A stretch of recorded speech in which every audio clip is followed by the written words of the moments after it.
Hi buddies, welcome to our channel Sports Jaga. It's exclusive.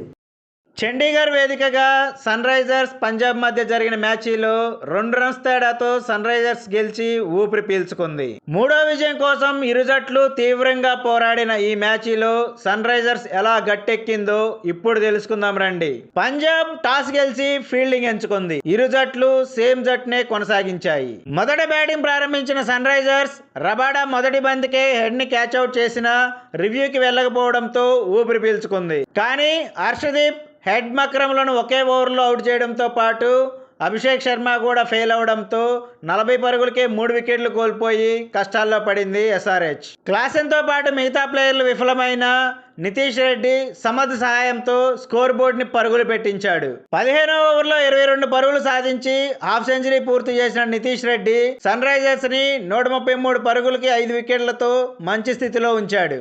కానీ హర్షదీప్ మళ్ళీ నితీష్ రెడ్డి సమద్లను ఒకే ఓవర్లో out చేయడంతో స్కోర్ బోర్డు మందగించింది.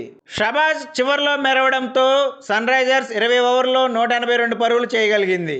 183 పరుగుల భారీ లక్ష్యంతో బరిలో దిగిన పంజాబ్ పవర్ ప్లేలో 3 వికెట్లు కోల్పోయి 27 పరుగులు మాత్రమే చేసి ఈ సీజన్లో లోయెస్ట్ స్కోర్ని నమోదు చేసింది. 16 ఓవర్లకి 6 వికెట్లు కోల్పోయి 116 పరుగులు మాత్రమే చేసిన పంజాబ్ని లాస్ట్ మ్యాచ్ హీరోలు అశుతోష్ శర్మ, శశాంక్ సింగ్లు మరోసారి ఆదుకున్నారు.